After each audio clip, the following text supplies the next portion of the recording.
In 1945, final defeat came to the Japanese. 3 days after the war's end, a committee of national leaders proclaimed the independence of the Republic of Indonesia, with Sukarno as president. Thus, on their own initiative, seizing the freedom promised 3 years earlier by the Dutch.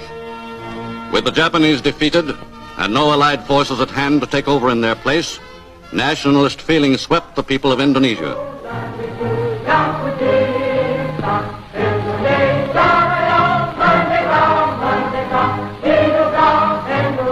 The Indonesian Republic was 6 weeks old before the first Allied forces returned to the Indies, and some 2,000 British troops, with a contingent of Dutch, landed at Batavia.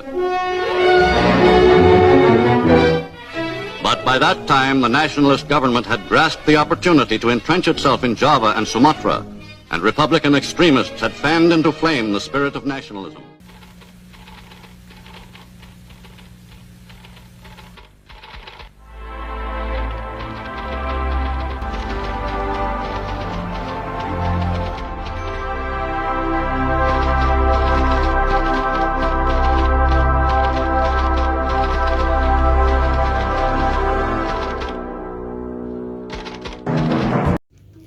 Pada tanggal 14 Agustus 1945, Jepang menyerah tanpa syarat kepada Sekutu.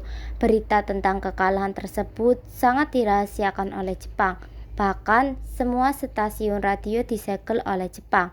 Tetapi ternyata siaran tersebut tertangkap di Indonesia dan didengar oleh Sultan Syahrir.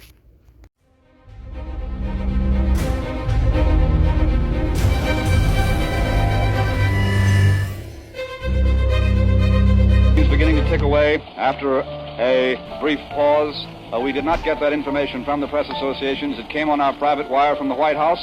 Now it's beginning to come. Bulletin AP, Washington, August. Sore hari setelah mendengar berita kekalahan Jepang, Sultan Syahrir dan para pemuda mengadakan rapat di Jakarta. Keberadaan kita di sini untuk melancarkan rencana kita untuk menuju gerbang kemerdekaan Indonesia. Tapi Bung, Jepang saat ini masih menguasai wilayah Indonesia. Tanah putra kita masih dijajah oleh Jepang. Assalamualaikum. Waalaikumsalam. Saudara-saudara, saya mendapat kabar gembira bahwa Jepang telah menyerah kepada Sekutu. Saya mendengar berita tersebut dari radio luar negeri. Bu, kabar gembira yang Anda kabarkan tadi. Tapi apa itu kekosongan kekuasaan?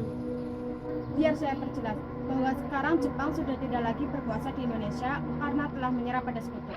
Sedangkan Sekutu belum berkuasa di Indonesia. Baik, saya mengerti. Terima kasih.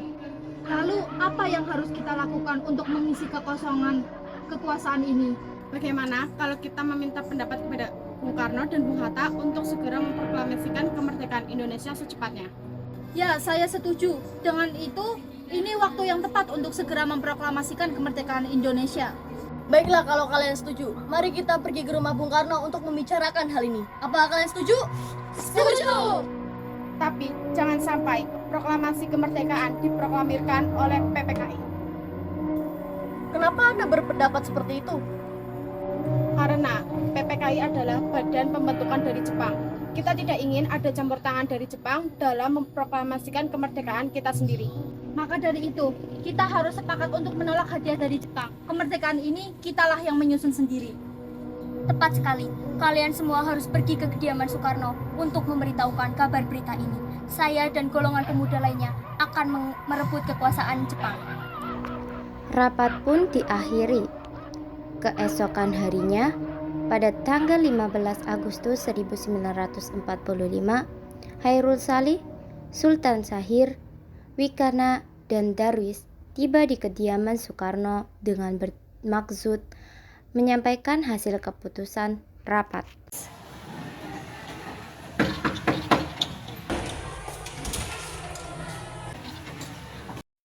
Permisi Bu, apakah Bung Karno ada di dalam? Kami ingin menemuinya. Oh iya, Bapak ada di dalam. Ada keperluan apa ya? Begini Bu, kami di sini untuk membicarakan sesuatu dengannya. Oh iya, silakan masuk.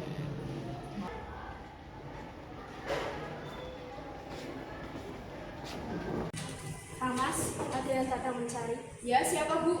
Para pemuda datang ingin membicarakan hal itu. Baik, akan saya temui.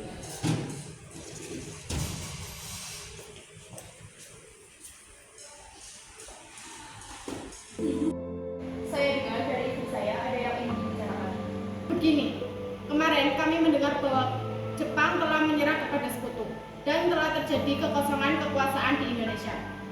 Jadi, kemarin kami mengadakan rapat dan hasilnya sepakat bahwa Bung Karno dan Bung Hatta untuk segera menyusun proklamasi. Secepatnya, mungkin saya akan berundingkan dengan anggota PPKI lainnya. Tidak bisa. Kita tidak bisa menunggu lebih lama lagi karena ini waktu yang tepat untuk memproklamasikan kemerdekaan Indonesia. Apakah kalian tidak memikirkan bahaya yang kita dapat ketika kita senekat itu untuk kemerdekaan Indonesia?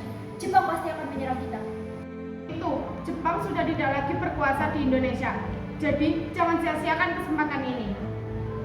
Saja, setelah kita bicarakan hal ini dengan anggota PPKI. Saya tidak berharap Anda melakukan rapat dengan PPKI secepatnya. Saya hanya takut jika Jepang menggagalkan rencana kita untuk merdeka. Tapi hanya PPKI satu-satunya cara untuk kemerdekaan Indonesia. Tapi kami tidak ingin merdeka oleh Jepang. Baiklah, tapi beri saya waktu untuk berunding dengan golongan tua. Baiklah, kalau begitu kami pamit undur diri. Karena masing-masing mempertahankan pendapatnya, keempat orang golongan muda tersebut berpamitan kepada Bung Karno. Mereka meninggalkan kediaman Bung Karno dengan wajah kesal. Kemudian, Soekarno meminta para golongan tua untuk datang ke kediamannya dan membicarakan permasalahan tersebut. Bagaimana nih Bung? Para pemuda menuntut agar segera memproklamasikan kemerdekaan. Tapi kita tidak boleh gegabah, Bung. Kita harus mempersiapkan dengan matang kemerdekaan Indonesia agar tidak terjadi sesuatu hal yang tidak kita inginkan. Saya setuju, yang terpenting saat ini adalah menghadapi sekutu yang hendak berkuasa kembali di negeri kita. Lagi pula, tentang kemerdekaan akan kami bicarakan lagi pada sidang PPKI tanggal 18 Agustus mendatang. Bagaimana Bung? Ya, lagi pula mereka masih muda, pemikiran mereka masih sangat pendek. Kita harus mempersiapkannya dengan matang agar tidak terjadi sesuatu hal yang tidak kita inginkan. Ya, berarti kita semua telah sepakat. Ya. Meskipun berat hati dengan keputusan Soekarno, para pemuda yang telah meninggalkan kediaman Soekarno tetap tidak putus asa. Mereka pun menyusun strategi bagaimana membujuk Soekarno dan Muhammad Hatta untuk memproklamasikan kemerdekaan sesegera mungkin. Akhirnya, mereka memutuskan untuk mengasingkan kedua tokoh tersebut ke Rengas Dengklok agar terhindar dari pengaruh Jepang di Jakarta. Sekarang, apa yang harus kita lakukan? Sementara para golongan tua enggan mengikuti keinginan. Bagaimana kalau kita asingkan Bung Karno dan Bung Hatta keluar daerah Jakarta agar terbebas dari pengaruh Jepang? Tapi kita akan membawanya kemana? Bagaimana kalau kita asingkan ke Rengas Dengklok? Di sana keamanannya sangat terjamin. Ya, bagus. Saya setuju. Apa kalian semua setuju? Setuju. Para pemuda pun menyetujui ide tersebut. Pada malam hari, Insinyur Soekarno dan Muhammad Hatta dibawa oleh sekelompok pemuda menuju Rengas Dengklok. Rombongan ini berangkat dari kediaman Soekarno yang dikawal oleh pasukan peta. Assalamualaikum. Waalaikumsalam. Jadi gini, Bu.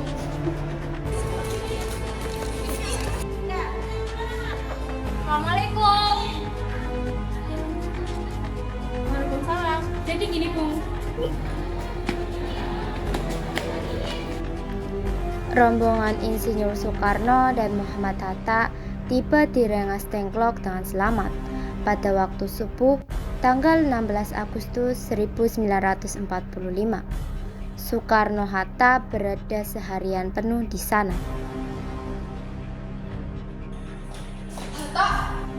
Soekarno, Apa tujuan kalian membawa kami berdua ke sini? Maaf atas kelancangan kami, Bung. Ini semua demi keselamatan kalian. Kami ingin membahas kembali tentang proklamasi kemerdekaan Bung. Soekarno sudah katakan, masalah kemerdekaan ini akan kita bawa ke sidang PPKI. Mengapa Pak harus menunggu PPKI? Kami ingin kemerdekaan Indonesia dirancang oleh kita sendiri, tanpa campur tangan Jepang. Bagaimana jika perkataan Jepang hanyalah janji manis belaka? Apa yang Anda lakukan, Bung? Menunggu janji Jepang itu, kita harus memproklamasikannya sekarang juga demi rakyat-rakyat kita yang sudah terganggu di tanah mereka sendiri. Mereka berhak bebas dan sekaranglah saatnya. Tenang saudaraku sekalian. Mari kita bahas pembicaraan ini dengan kepala dingin. Saya mengerti tentang pertimbangan kalian masalah proklamasi ini. Kami memang belum mempertimbangkan masalah ini dengan baik. Kami masih punya waktu. Kesempatan tidak datang 2 kali, Bu. Tapi, apakah kita bisa? Apakah semua ini bisa dilakukan? Mungkin, asalkan kita berusaha bersama, kita pasti bisa. Lagi pula, para pemuda di Jakarta sedang menyusun strategi pertahanan untuk mencegah dari serangan Jepang yang tidak menyukai proklamasi dari bangsa kita. Bagaimana Bung Karno? Baiklah, saya setuju. Kami akan memproklamasikan Indonesia tanpa campur tangan Jepang. Pada pukul 5:30 sore, rombongan dari Jakarta yang dikenal oleh peta tiba di Rengas Dengklok untuk menjemput Soekarno dan Muhammad Hatta.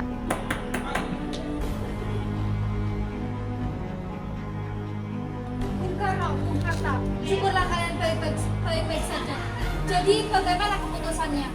Kami setuju bahwa kemerdekaan dilakukan tanpa campur tangan Jepang. Kapan kita akan melakukannya? Apakah besok? Pasukan di Jakarta sudah siap. Ya, Kita akan melaksanakannya besok. Insinyur Soekarno dan Muhammad Hatta pergi meninggalkan tempat tersebut. Sementara Ahmad Subarjo dan Khairul Saleh tinggal sebentar untuk membahas tempat pembuatan teks proklamasi. Bagaimana kita akan membuat teks proklamasi kemerdekaan Indonesia? Jika melaksanakan di Jakarta, dia adalah pilihan pilihan, jadi keamanannya bisa dijaga dan tempatnya juga strategis. Dia adalah orang Jepang yang mendukung kemerdekaan Indonesia. Dan sudah kembali kita pergi ke sana. Selesailah perundingan di Rengas Dengklok. Semua anggota golongan muda maupun golongan tua kembali ke Jakarta untuk membahas lanjut rencana proklamasi kemerdekaan tanggal 17 Agustus 1945.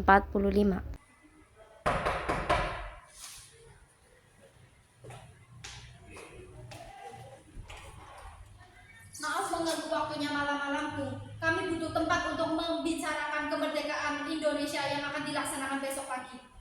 benar begitu. Kalau begitu silakan masuk. Sebenarnya saya cukup bergembira dengan berita ini. Silakan pergunakan apa yang Anda butuhkan. Apakah ada pena dan kertas, Laksamana? Ada. Sebentar saya ambilkan.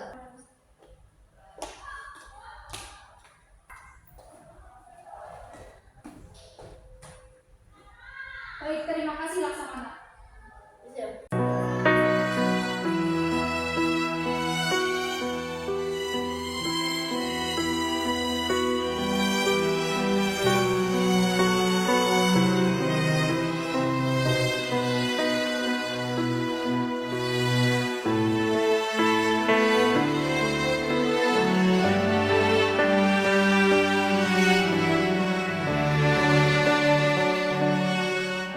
Bagaimana penandatanganan naskah proklamasi ini? Menurut saya, proklamasi tidak perlu ditandatangani oleh PPKI karena PPKI buatan dari Jepang. Kita sudah sepakat bahwa tadi proklamasi tidak dilakukan dengan campur tangan Jepang. Adakah dari kalian yang berpendapat untuk menyelesaikan masalah ini? Bagaimana jika naskah ini ditandatangani oleh para hadirin yang hadir pada saat ini, seperti Amerika menandatangani teks deklarasi mereka? Jangan, kita tidak boleh bersamaan dengan bangsa lain, Bu. Kita harus berbeda dari bangsa lain. Lalu, bagaimana ini, Bung Karno? Karena ini semua berkat bangsa Indonesia, jadi atas nama bangsa Indonesia. Ya, saya setuju. Dan saya mengusul bagaimana jika teks naskah proklamasi ditandatangani oleh Bung Karno dan Bung Hatta sebagai wakil dari bangsa Indonesia. Ya, usulan yang bagus. Bagaimana hadirin? Setuju. Tolong Anda kopikan proklamasi ini, Bung. Baik, Bu, saya akan segera ketikkan.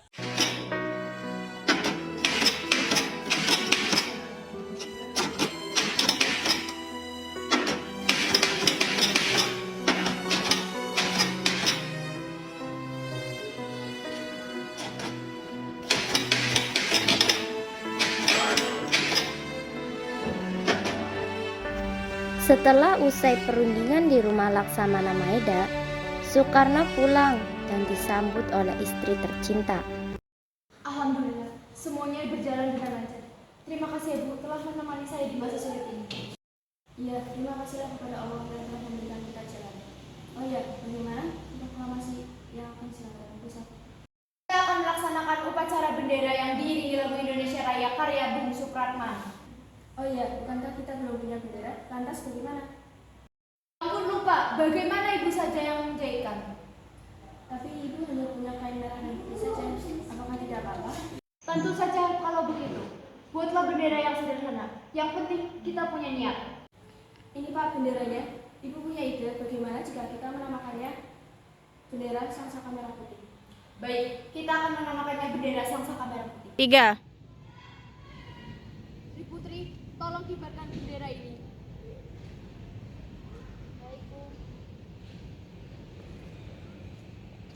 Proklamasi. Kami, bangsa Indonesia, dengan ini menyatakan kemerdekaan Indonesia. Hal-hal yang mengenai pemindahan kekuasaan dan lain-lain diselenggarakan dengan cara saksama dan dalam tempo yang sesingkat-singkatnya. Jakarta, 17 Agustus 1945, atas nama bangsa Indonesia, Soekarno Hatta. Indonesia.